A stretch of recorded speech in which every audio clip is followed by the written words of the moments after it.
13 horas en punto. Muy buenas tardes con toda la ciudadanía. Les damos a esta hora la bienvenida a Telediario Emisión Central. En este jueves 11 de junio, estos son nuestros titulares.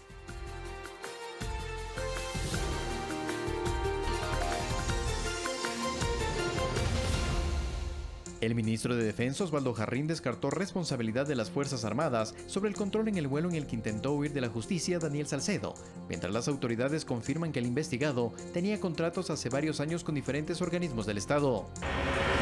Más de 188 millones de dólares se han destinado hasta el momento para contratar insumos para atender la emergencia sanitaria, según información del CERCOP.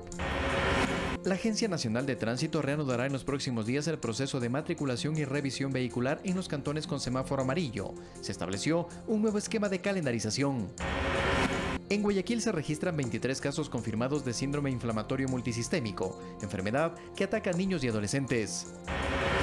En lo internacional, Estados Unidos supera los 2 millones de casos de coronavirus. Los expertos pronostican un nuevo brote debido a las manifestaciones de las últimas semanas.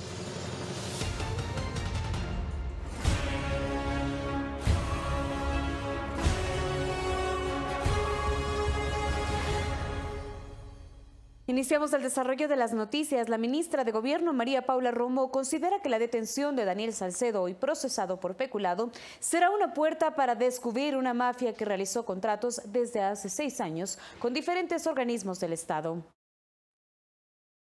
Daniel Salcedo ya está de vuelta en Ecuador, internado en el Hospital Guayaquil, recuperándose de su accidente en avioneta en Perú y tratándose por COVID-19. En su primer día, ya se lo vinculó en el caso de peculado por la venta de fundas de cadáveres al Hospital del IES Los Ceibos en Guayaquil. En consecuencia, se le dictó prisión preventiva, prohibición de enajenar bienes, el bloqueo de sus cuentas y que no se permita la cancelación de pólizas ni el traspaso de acciones de empresas. Además, se mantiene una investigación previa por fraude procesal debido a su salida ilegal del país. Pero esto, a decir de la ministra de Gobierno María Paula Romo, podría ser apenas la punta del ovillo. Al parecer está vinculado desde hace muchos años con contratos con el poder, con contratos con el Estado. En el 2014 un contrato con la gobernación. El contrato al que la ministra Romo se refiere es el realizado en 2014 por la Gobernación del Guayas con la empresa HDC Producciones por 1.792 millones de dólares. Esto como parte del programa Revolución Preventiva contra las Drogas, en eventos en los que participó el pianista Raúl Di Blasio.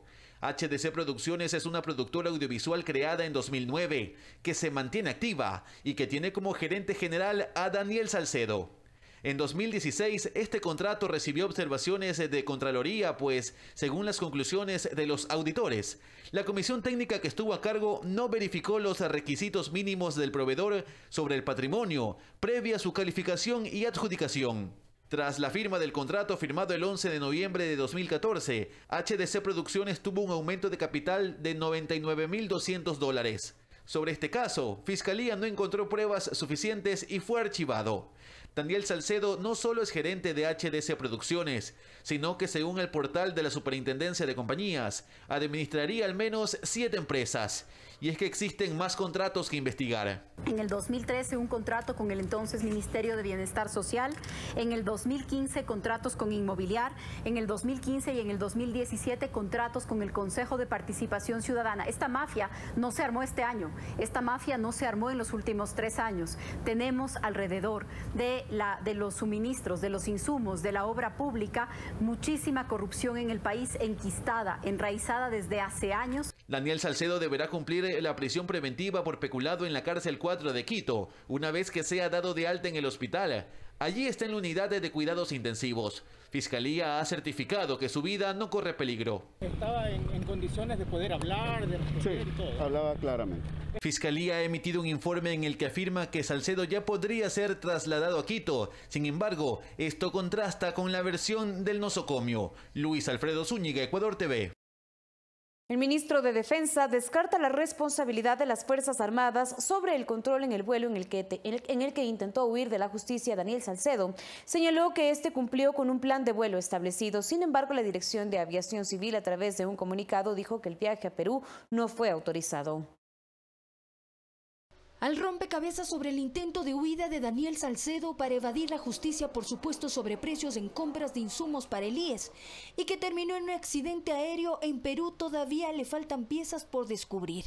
Una de ellas es la legalidad del vuelo de la avioneta de propiedad de Alfredo Adún. El ministro de Defensa, Osvaldo Jarrín, deslindó el control de las Fuerzas Armadas sobre ese viaje. Los radares de la aviación civil registran y sale con todos los procedimientos legales que corresponde a un vuelo legal realizado por esta aeronave. Dijo que hay 2 sistemas de cobertura y protección del espacio aéreo y que el primero son los radares de la aviación civil. Hay comunicación con la torre de control. Para poder salir tiene plan de vuelo.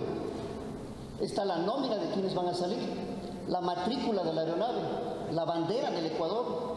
Es decir, toda la identificación que corresponde. Por consiguiente, que sea clandestino o no, es objeto de otra investigación. Y que a las Fuerzas Armadas le corresponde la detección de vuelos no identificados. No registrados, que no tienen denominación precisa. Entonces, ahí se pone la acción y puede intervenir. En el presente caso salió con todas las regulaciones. No obstante, se puede hacer un seguimiento de lo que corresponda dentro de aviación civil. La aviación civil explica que la aeronave con matrícula ecuatoriana cumplió el plan de vuelo que presentó en la ruta Guayaquil-Isla Puná. En la lista de ocupantes del piloto Franklin Lara y los pasajeros Alfredo Espinosa, César Rodríguez, Abraham Muñoz, Andrés Alcíbar y Jocelyn Mieles, pero no consta el nombre de Daniel Salcedo. Se indaga una posible falsificación de identidad. Códigos de la placa no se modificaron en el aeropuerto, se modificaron en algún lugar en el que habría aterrizado luego, probablemente en donde se hace el cambio de pasajeros, porque en el primer plan de vuelo consta como piloto el señor Lara y no consta el señor Salcedo. En ningún momento esta avioneta ni pidió permiso ni tenía permiso para trasladarse hacia el Perú. Valeria Villarroel, Ecuador TV. En el distrito de policía Eugenio Espejo se desarrolló una misa para recordar a los policías fallecidos por COVID-19 en Ecuador y el resto de servidores públicos, bomberos, trabajadores de la salud, militares y agentes de tránsito. Aquí el viceministro del Interior y el comandante de la policía indicaron que se garantiza la seguridad de Daniel Salcedo, quien es investigado por el delito de peculado.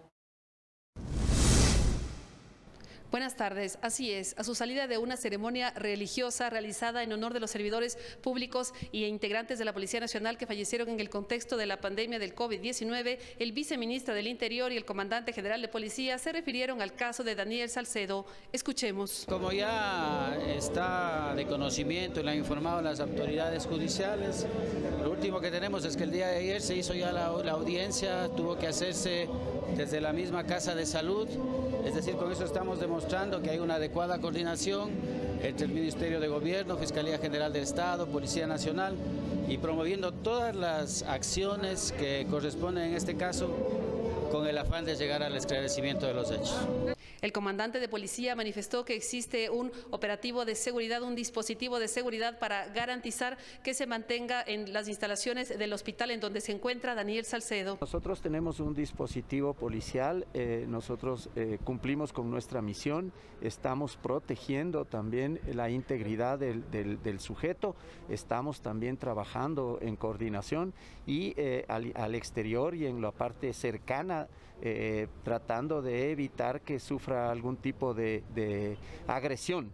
Es una persona muy importante con la información que dispone para poder desarticular a toda una estructura que ha cometido actos ilícitos en el Ecuador aparentemente y que le corresponde ya a la Fiscalía investigar. Las autoridades indicaron que existe una coordinación para el combate a la corrupción y para esclarecer todos los casos ocurridos en el contexto de la pandemia del COVID-19 en plena emergencia sanitaria. Con esta información nos despedimos. Buenas tardes. Buenas tardes, Verónica. Gracias por tu reporte. Y dentro del veto al proyecto de ley de apoyo humanitario que el presidente Lenín Moreno envió al legislativo, se estableció que los acuerdos entre empleadores y trabajadores para dar paso a la reducción de jornada laboral podrá efectuarse durante un año y renovarse únicamente por el mismo periodo. Además, se aclara que se sancionará a las empresas que hayan utilizado la figura de fuerza mayor para despedir sin indemnizaciones a los trabajadores en medio de la emergencia sanitaria. Uno de los principales cambios que el Ejecutivo realizó a la Ley de Apoyo Humanitario tiene que ver con materia laboral. Para mantener el empleo en el país, se señala que los empleadores podrán acordar con sus trabajadores la reducción de máximo el 50% de la jornada laboral.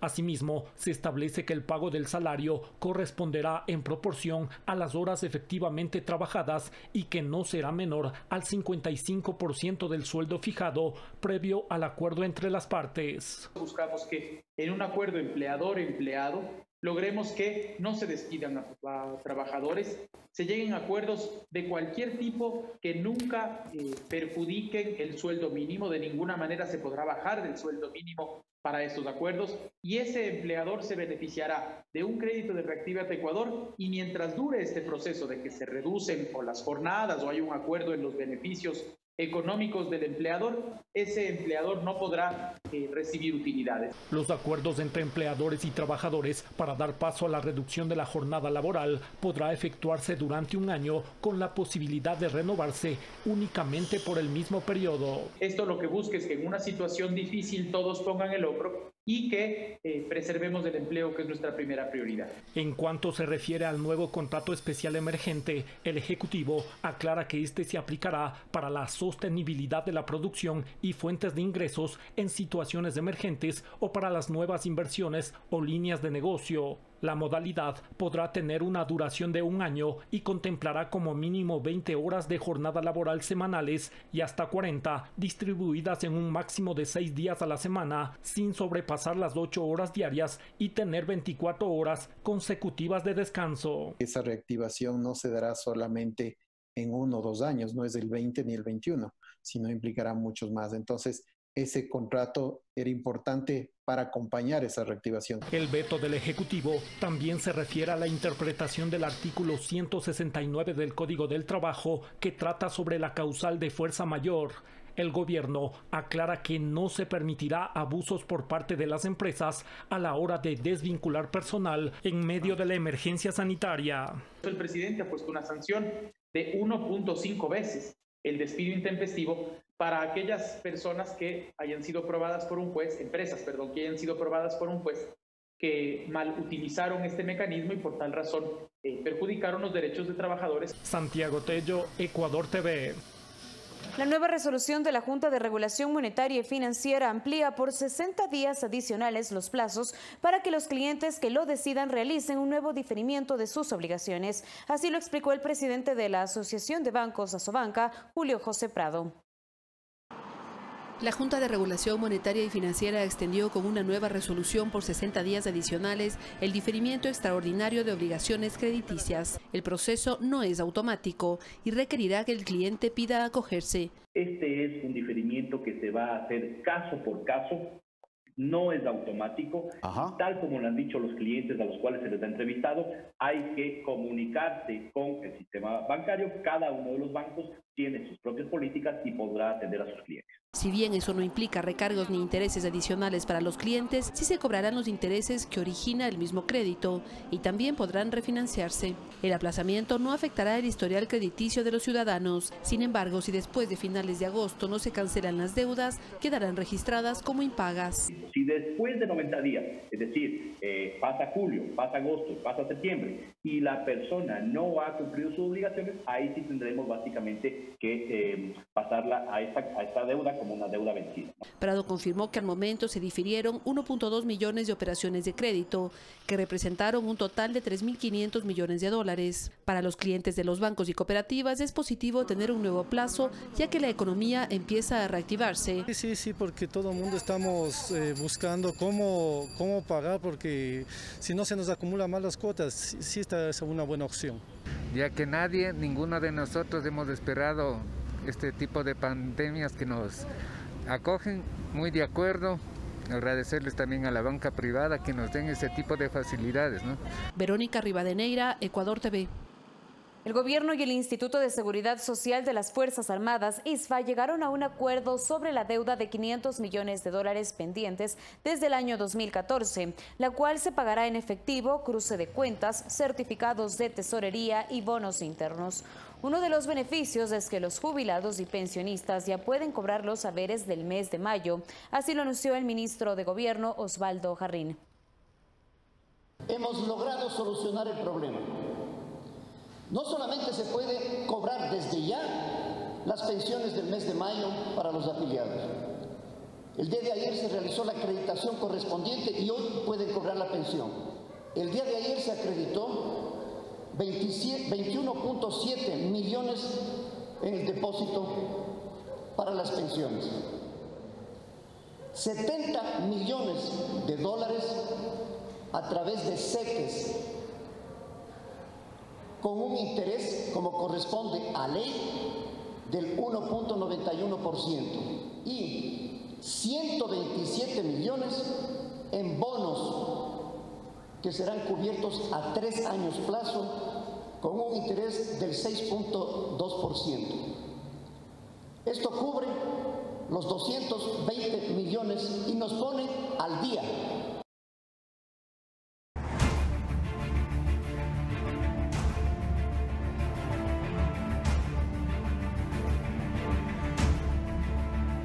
El gobernador del Guayas, Pedro Pablo Duarte, entregó kits de libros y oficializó la entrega de créditos de Banecuador en algunos cantones de la provincia del Guayas. Entre los beneficiarios están personas de escasos recursos y agricultores de la región. Los beneficiarios en su mayoría son familias que se dedican a la ganadería y a la siembra de arroz de ciclo corto en los cantones de Juján y Simón Bolívar. Recibieron financiamientos de hasta $15.000 por parte de Banecuador. Me siento contento porque me ha llegado a buen tiempo el dinero que hice el crédito en Banecuador. En 15 días me salió el préstamo, fue rápido. Exactamente, gracias a él, gracias a Banecuador, gracias al gobierno. Y los felicito exactamente por la labor que están haciendo, incluso esta pandemia que hubo, los felicito al gobierno. Como parte de la campaña Reactivación Segura, el objetivo es repotenciar los cultivos y emprendimientos, siendo uno de los sectores que se ha mantenido en primera línea durante la emergencia sanitaria. Estamos recorriendo una vez más toda la provincia del Guayas para saludar a los alcaldes, saludar a la población, pero precisamente verificar que se estén cumpliendo con todos los protocolos que indica el COE Nacional. Nosotros desde la gobernación de la provincia de Guayas no tenemos presupuesto para realizar obras, no tenemos el presupuesto que tiene una alcaldía o que tiene una prefectura. Sin embargo, no nos llegamos a quedar cruzados de brazos sin hacer nada frente a esta desgracia que ha agobiado no solo al Ecuador, sino al mundo entero. Es por eso que empezamos a hacer autogestión y esta autogestión nos ha permitido llegar con obras y servicios. Mientras tanto, en Playas, la gobernación conjuntamente con el Ministerio de Educación entregó 500.000 libros. Son kits que incluyen 2 libros de contenido y actividades para el bachillerato general unificado y complementos pedagógicos dentro del plan educativo COVID-19. En los próximos días se espera dar uniformes para ser utilizados cuando reinicien las clases. A pesar de todo lo que está sucediendo aquí en el Ecuador y a nivel mundial, igual no han parado de las clases, van a continuar. Eso estoy contento. El señor gobernador me entregó para mi hijo de 3er año de contabilidad.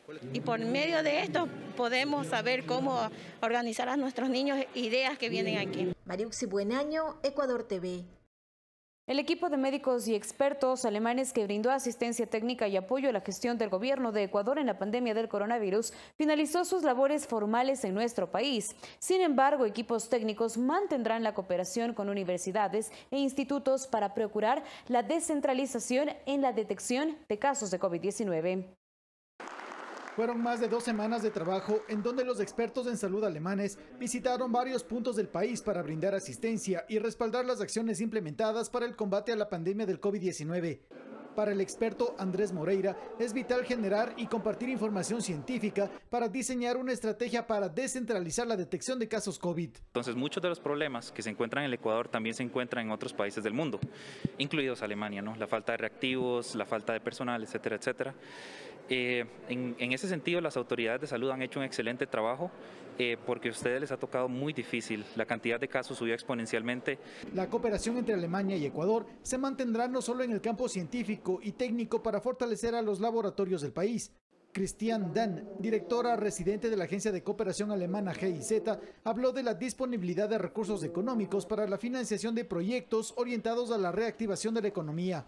Son $600.000 y los montos serán entre 1.000 y 1.500. Pero si recibimos un proyecto muy interesante con un otro monto, la Cancillería y la Embajada alemana va a decidir. El canciller José Valencia y el embajador de Alemania en Ecuador, Philipp Schauer, resaltaron la importancia de mantener una cooperación en momentos donde una pandemia puso en jaque a los sistemas de salud y a las economías del mundo entero. Se vuelve urgente la implementación de laboratorios, instalaciones, pero sobre todo el diseño de estrategias de combate al COVID-19. Que dice que tenemos que ser solidarios en estos tiempos, que es una pandemia mundial, tenemos que combatirlo al nivel internacional. Parte de esa cooperación alemana se expresó inicialmente con la donación del gobierno alemán de 100.000 pruebas de diagnóstico PCR. Javier Ceballos, Ecuador TV. Ansiedad y miedo de salir a las calles podrían experimentar varias personas después de estar meses confinados por la pandemia. Un psicólogo nos explica cómo superar esta sensación de temor al salir de casa después del periodo de aislamiento. La fiebre de la cabaña fue un problema mental de principios del siglo XX que sufrían los que vivían dentro de espacios estrechos y aislados. No obstante, sin que esto implique necesariamente una enfermedad mental, actualmente las personas pueden experimentar temor de volver a salir de casa después de un largo periodo de encierro por la pandemia. Muchos podrían experimentar incluso miedo de pisar el umbral de su casa. Pero esto tiene una explicación, indica Pedro Flor, docente de Psicología de la Universidad de las Américas. Y hemos estado bastante lejos de tantas presiones, porque en realidad hubo una cierta flexibilidad financiera, los trabajos dieron un distanciamiento muy importante, aunque se incrementó el trabajo virtual, sí, pero en definitiva el roce social disminuyó y con ello disminuye el estrés. Lo que ocurre es que las personas, cuando deben volver a la vida laboral o a la vida social, vuelven a enfrentarse con aquellas viejas o viejos problemas que no habían resuelto. Por lo general, menciona el especialista, este tipo de temores la padecen aquellas personas que tienen una autoestima baja en lo personal y profesional, conflictos que son incrementados por el estrés generado por el aislamiento y los problemas económicos y sociales derivados de la propia crisis sanitaria. Si el mundo es peligroso, si el mundo es tranquilo, si es acogedor, o si hay carencia, o si no hay suficientes recursos para mí, o si no voy a encontrar trabajo, o la percepción que yo tengo sobre el mundo. Los temores son muy comunes y son variantes de la cotidianidad de la gente, pero hay casos en los que podrían agravarse y convertirse en una enfermedad mental como una agorafobia o el síndrome de la cabaña, entre otras patologías que deben ser tratadas ya por un especialista. Cuando el malestar afecta el rendimiento laboral, el rendimiento social, familiar y que sea clínicamente significativo, es decir, que haya un deterioro enorme en todas las esferas. Pero si este no es su caso, hay diferentes alternativas para sanar estos temores o miedos. Lo primero es comprender que los mismos son comunes. Es simplemente que estoy bajo mucha presión y eso va a acentuar mis conflictos. Para aliviar esta presión es necesario evitar cierta información dañina.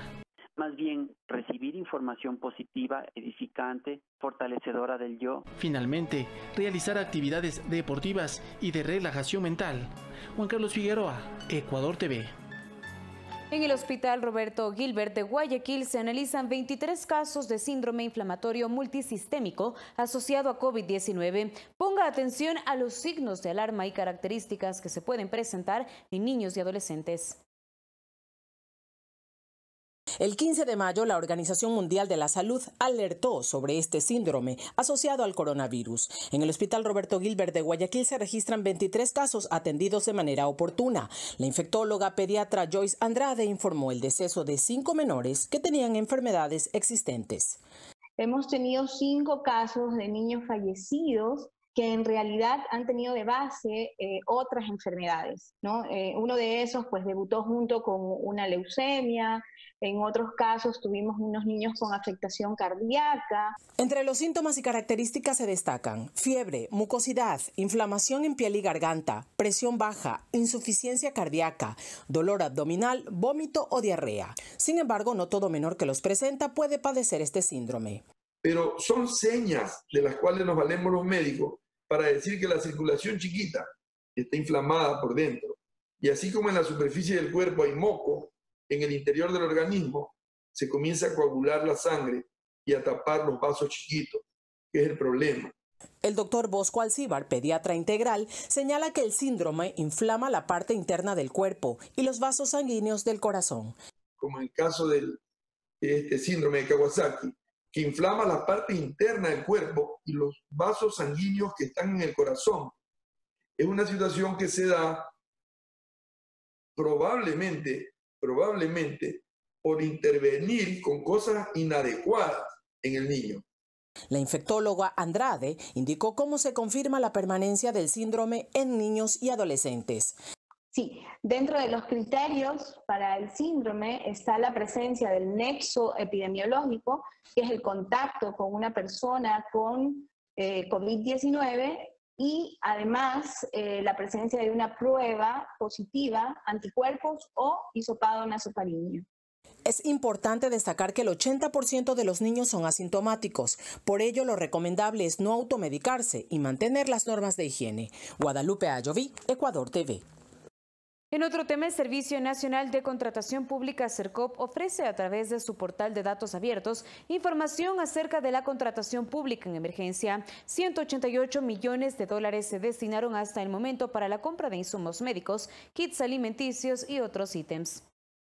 El portal de datos abiertos del Sercop ofrece información actualizada acerca de las compras públicas realizadas durante la emergencia sanitaria. Según la información nacional, el monto de contrataciones realizadas hasta el momento suma 188.682.559 dólares. Participaron 893 entidades que realizaron 5.606 contrataciones. Según Silvana Vallejo, directora de la entidad, este portal permite transparentar la información. Esta plataforma de información constituye la herramienta básica y en información primaria para todo tipo de investigación e información que está al alcance de todos los ciudadanos. Las provincias que lideran el ranking en las contrataciones son Pichincha con 64.934.338 dólares, Guayas con 60.343.811 dólares y le sigue Manabí con 8.320.670 dólares. Es obligación de las entidades públicas registrar la información detallada acerca de las contrataciones,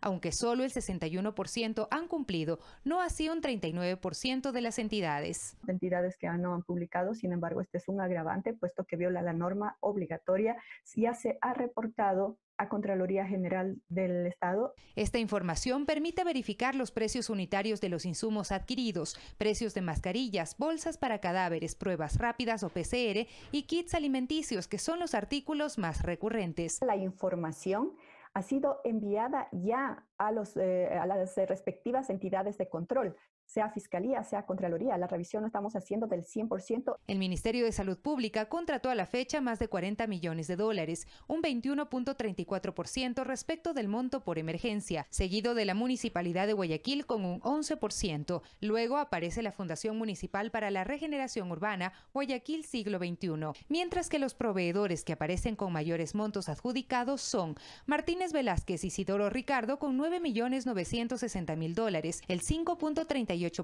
respecto al monto total por emergencia. En segundo lugar, MB Importaciones con 6.517.000 dólares. Le sigue Suministros Médicos Manosalvas Villagómez con ventas al Estado por 6.435.000 dólares durante la emergencia.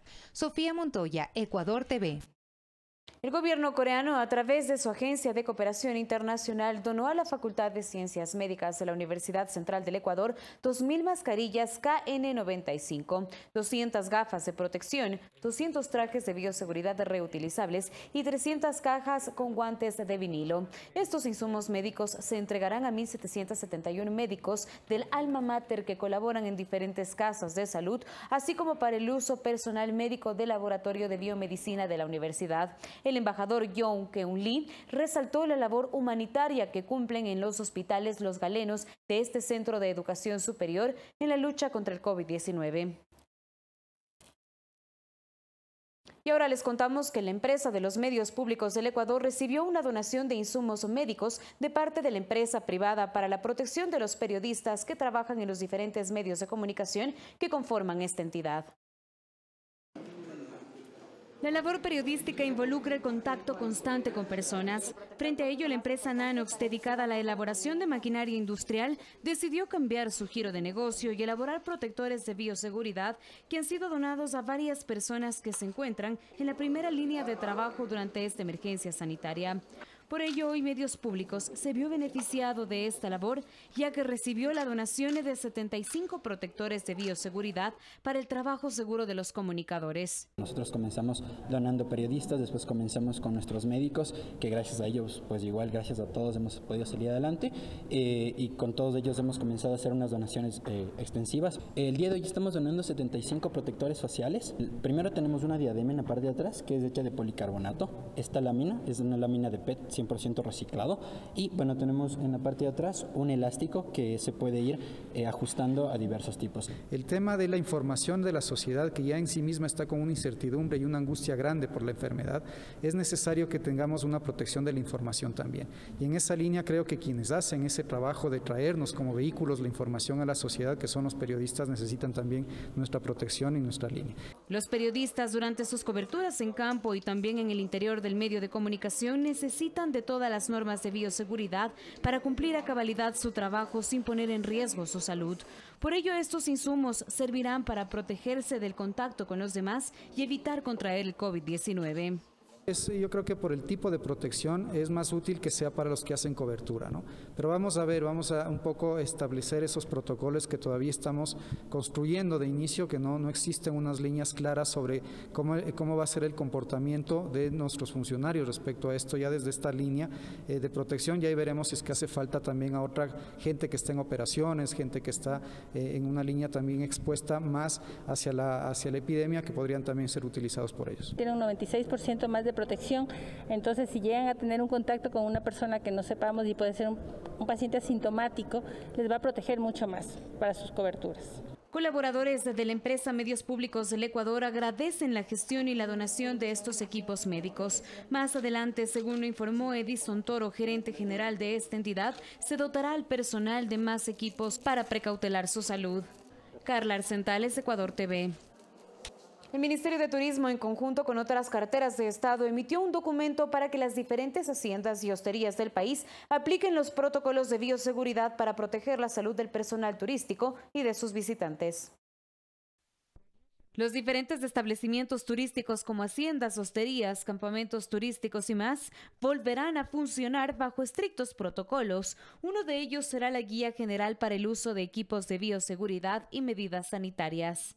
Tenemos que aprender a convivir con este virus, y aprender a convivir con este virus es también generar la reapertura de las actividades turísticas, la reapertura de las actividades económicas de manera segura. Entonces, en ese sentido, este plan de reapertura contempla justamente una reapertura segura a través de un protocolo que ha sido creado y que ha sido aprobado tanto por el Ministerio de Salud, por el COE Nacional, y que contemplan acciones para dar confianza y seguridad al cliente, al visitante que pueda llegar a las diferentes haciendas del país. Una de las medidas que estipula el documento es que los establecimientos deben tener en cuenta el aforo permitido conforme con lo dispuesto por los COEs nacional y cantonal en relación a la semaforización. Partiendo de las previsiones como las de la Organización Mundial del Turismo, que sostiene que este sector será el primero en moverse porque los viajeros buscarán destinos turísticos en la ruralidad muy cercanos a sus lugares de residencia. La guía también indica que si en el lugar se brinda servicio de alimentación y hospedaje al turista, se deben aplicar los protocolos de bioseguridad para establecimientos de alimentos y bebidas y de alojamiento respectivamente. Asimismo, se establece que las actividades recreacionales en espacios abiertos, como recorridos guiados a caballos, caminatas por senderos, ascensión a volcanes, caminatas nocturnas, entre otras, serán permitidas y se recomienda realizar una reserva previa en el establecimiento a fin de evitar aglomeración de personas. Nosotros estamos prestos a colaborar Nuestro compromiso es salvar vidas y dar sobre todo seguridad, salud y calidad de vida a las personas para que no haya las complicaciones que ya tuvimos en Guayaquil. Con esta guía, profesionales dedicadas al sector turístico del país esperan que pronto puedan reactivar su economía y de esa manera brindar sus mejores servicios a toda la ciudadanía. Carla Arcentales, Ecuador TV.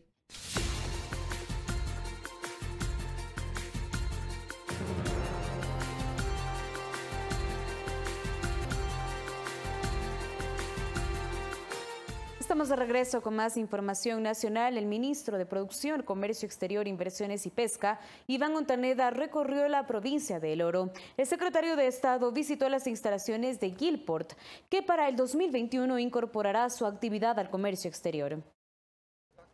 Con una inversión de $241 millones, Gilport, en Puerto Bolívar, provincia de El Oro, se prepara para abrirle las puertas a las exportaciones para el 2021. En Puerto Bolívar, en el proyecto de Gilport, en el puerto Gilport, estamos verificando toda la logística internacional de comercio exterior y nos da mucha alegría saber que las inversiones en el Ecuador continúan. Gilport es una empresa seria, una empresa que sigue creyendo en el país. Y nosotros como Gobierno Nacional estamos para impulsar estos proyectos. Con una modernización de sus equipos e instalaciones, se busca convertir a la provincia verde en una zona de desarrollo económico y en otro motor productivo del país. La actividad portuaria en El Oro genera 2.400 plazas de empleo directo e indirecto.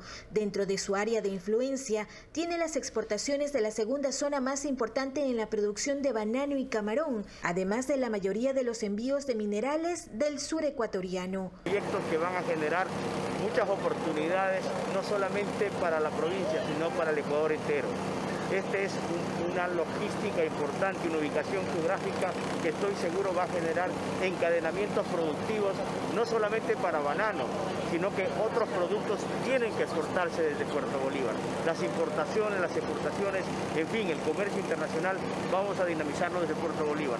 Según la Cámara Marítima del Ecuador, Puerto Bolívar registró un incremento del 24% en el movimiento de carga entre enero a mayo de 2020 con relación al 2019. A fines de este año, su muelle se ampliará de 6 a 450 metros de longitud. En septiembre, se prevé la llegada de 2 grúas Pórtico Post Panamax y 8 RTG grúas eléctricas de patio. Mariuxi Buenaño, Ecuador TV. OCP Ecuador suspendió el transporte de petróleo del 11 al 14 de junio como medida preventiva ante el avance de la erosión regresiva en el río Quijos, Alto Coca. Los servicios de recepción de crudo y despacho a buques para exportación no se verán afectados con esta paralización. En estos días se drenarán más de 20.000 barriles a través de 4 puntos de drenaje, en donde se extraerá el petróleo de la tubería y se cargará en carrotanques, de manera que el crudo sea trasladado a la estación Amazonas. El gerente de movimiento del crudo de OCP Ecuador, Guillermo Freire, indicó que se garantiza la recepción y despacho de crudo. Y el Gobierno Nacional, a través del Banco de Desarrollo del Ecuador, BDE, apoyó a 3 cantones de Pichincha e Imbabura con un financiamiento de $2.7 millones para obras básicas y la implementación de planes para enfrentar la pandemia del COVID-19. El vicepresidente de la República del Ecuador, Otto Sonnenholzner, el gerente zonal del BDE, Gustavo Pilla, y los alcaldes de Cayambe, Otavalo y de Ibarra participaron del acto. Además, durante la jornada se entregaron viviendas del programa Casa para Todos en la parroquia Eugenio Espejo de Otavalo. Esto mientras las brigadas del Ministerio de Inclusión Económica y Social MIES entregaron kits alimenticios y los médicos del Ministerio de Salud realizaron chequeos médicos a los habitantes de las comunidades Censo Cochapamba en Otavalo, La Esperanza de San Roque y Francisco de Natabuela en el cantón Antonio Ande. Continuamos con el trabajo día a día, visitando los lugares en las zonas urbanas y rurales del país. En esta ocasión hemos estado en la provincia de Imbabura, en el cantón Otavalo y en el cantón Ibarra. Hemos entregado viviendas a los beneficiarios del Plan Casa para Todos, sobre todo en zonas rurales. Hemos entregado kits de alimentación en esas zonas a donde no habíamos podido llegar aún. Y ahora estamos en un evento importante que demuestra que seguimos trabajando con el Banco de Desarrollo, con el BEDE, entregándole al municipio de Cayambe y al municipio de Otavalo recursos para que compren implementos en la lucha contra el COVID, y al municipio de Ibarra más de $2 millones para que culmine una obra de alcantarillado y agua potable. A través de los créditos de desarrollo humano del Ministerio de Inclusión Económica y Social, emprendedoras de la Zona 8 aportan a la reactivación económica de los sectores populares con la creación de nuevos negocios productivos. En los sectores populares poco a poco se reactiva la economía. Ketty Magallanes es beneficiaria del Bono de Desarrollo Humano. A través del crédito ha hecho crecer su negocio comercializando chifles para tiendas y restaurantes. Lo he hecho ya por 3 veces, entonces todos los créditos que he obtenido lo he implementado en lo que es el negocio. Nos sentimos bien porque podemos trabajar aquí en familia, junto a mi esposo, le ayudo. Beneficiarios del Bono de Desarrollo Humano que accedieron al crédito de desarrollo humano han utilizado esa capital para emprender. Por su lado, Gisela Rodríguez, madre soltera, accedió al crédito para vender víveres. Trabajar en su tienda le permite compartir el tiempo y cuidar a la vez de su hija. Quise aprender esto para estar pasando con ella y aprenderle más, o sea, darle más atención a ella y no dejarla sola. Por eso tener mi propio negocio. En lo que va del año, en la Zona 8, que comprende los cantones de Guayaquil, Durán y San Borondón, se han entregado 806 créditos de desarrollo humano entre individuales y colectivos. Que se sume la intención y la voluntad de los ciudadanos más la ayuda que nosotros podemos dar como Ministerio de Inclusión Económica y Social para entre todos reactivar la economía del Ecuador. En Guayaquil, Guadalupe Ayoví, Ecuador TV.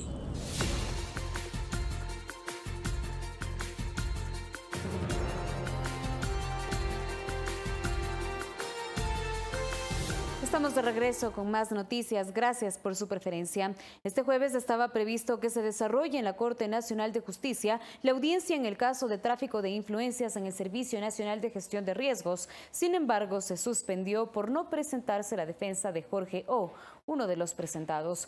La diligencia se realizará este viernes 12 de junio a las 10 de la mañana. La jueza Daniela Camacho convocó a la Defensoría Pública para que esté presente y participe en el caso de ser necesario. Alexandra Ocles, exdirectora de esta secretaría, y otros 4 funcionarios son investigados por irregularidades en la compra de kits alimenticios durante la emergencia sanitaria de COVID-19. Y la Agencia Nacional de Tránsito, la ANT, estableció un nuevo esquema de calendarización para el proceso de matriculación vehicular que arranca en junio con las placas 5 y 2. En Quito, los centros de revisión vehicular aún continúan cerrados y hay malestar ciudadano por la falta de información. Incertidumbre y preocupación siente la ciudadanía en Quito por el trámite de revisión y matriculación vehicular. La Agencia Nacional de Tránsito resolvió el 9 de junio habilitar el proceso. Sin embargo, centros de revisión vehicular como los del Inca, al norte de Quito, permanecieron este jueves cerrados. A pesar de ello, varios ciudadanos acudieron al lugar para realizar el trámite y pedir información. Es que es un contrato de compra y venta. Y pues ya pagué todo, ya legalicé el contrato, pero no puedo pasar la revisión. Necesito ya poner el carro a mi nombre, entonces ese es el inconveniente que tengo. Mi hijo tiene que matricular porque él tiene placa 5. El problema de él es que él está trabajando en un campamento donde no les permiten salir. Entonces no tenemos toda la información. Yo vine a averiguar aquí porque él ya pagó por medio del banco, ya pagó lo que es la revisión, pero en cambio no puede todavía él acceder a la página para sacar una cita. El temor ciudadano es por la generación de multas. Ya una comunicación, pero no está clara, o sea, deberían especificar un poco mejor, porque estaba yo en días ya de pasar la revisión y hacer la matrícula, pero vengo acá a la agencia y todavía no. La resolución de la Agencia Nacional de Tránsito determina una nueva calendarización para quienes no pudieron matricular sus autos desde marzo por la crisis sanitaria.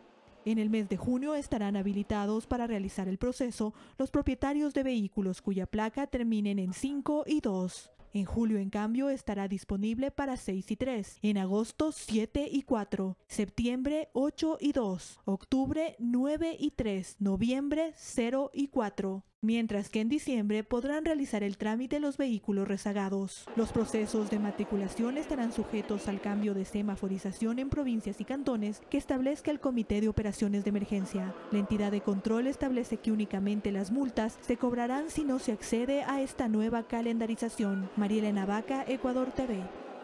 13:52 y una noticia que ha impactado en las redes sociales en la capital. Se trata de un nuevo caso de maltrato animal a una perrita de unos 4 años de edad que recibió un ataque que desfiguró su rostro. El incidente ocurrió este martes en horas de la noche en el sur de la capital. El animal registra 6 cortes, al parecer realizados con un arma blanca que se presume fue un machete que desfiguró su rostro. Debido a la ubicación de los cortes, perdió el ojo y ahora intenta recuperarse en una clínica veterinaria ubicada en el norte de la ciudad. El caso fue atendido por rescatistas de Acción Animal Ecuador, quienes esperan que la ciudadanía ayude a identificar al agresor. Luego del examen veterinario se pudo identificar que la perrita tenía 6 cortes. Uno de ellos afectó la zona del nervio óptico y tuvo que ser intervenida quirúrgicamente para reconstruir su rostro y nariz. El ataque causó además una fisura en su cráneo que se espera no deje secuelas. Por ahora la perrita deberá permanecer 15 días más en la clínica veterinaria para que se recupere de sus heridas que por el tamaño requieren atención especial para que no se infecten. Acción Animal Ecuador está recibiendo donaciones para cubrir los costos de hospitalización y recuperación. Para ponerse en contacto con ellos, usted puede ingresar a su página de Facebook. En otro tema, el sistema tranviario de Cuenca fue agredido en un acto de vandalismo, así lo informó la directora del tranvía, Carolina Ormaza. Indicó que el interior de los trenes fueron grafiteados, al igual que las estaciones. De acuerdo a la valoración técnica, el monto por los daños ocasionados al sistema APS bordea los $1.500. Según la funcionaria, gracias al sistema integral de videovigilancia se pudo identificar a la persona que realizó los grafitis y se aplicarán las sanciones que establece la ordenanza que regula la operación del sistema tranviario con el 30% de una remuneración básica unificada, es decir, $120.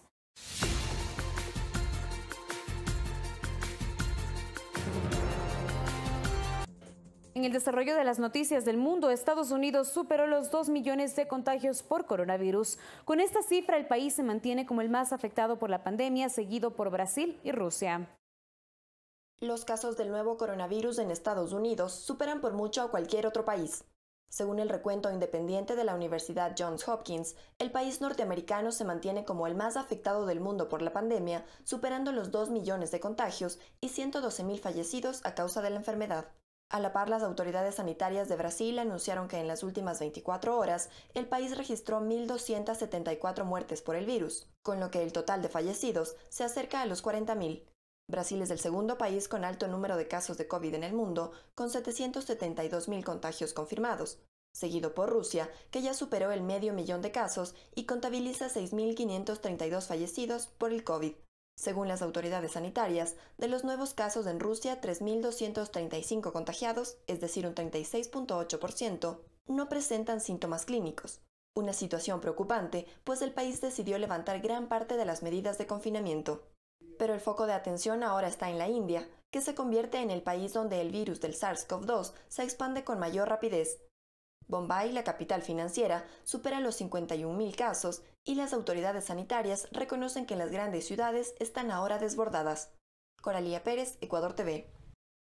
La Asamblea Legislativa de Río de Janeiro inició un procedimiento de destitución contra el gobernador Wilson Witzel en el marco de la investigación de un supuesto esquema de desvío de dinero en la construcción de hospitales de campaña por la emergencia del nuevo coronavirus. Si las acusaciones fueran ratificadas en esa instancia, Witzel, de 52 años, sería separado de su cargo durante un máximo de 180 días, durante los cuales un llamado tribunal procesante decidirá si lo destituye. El funcionario inició como un aliado de Jair Bolsonaro en las elecciones de 2018, pero se convirtió en uno de sus más firmes opositores debido a las medidas de aislamiento adoptadas para contener el avance de la pandemia, que el presidente de ultraderecha critica por el impacto en la economía. 14 horas en punto. Con esta información internacional nosotros finalizamos este espacio informativo. Gracias por acompañarnos. Una excelente tarde.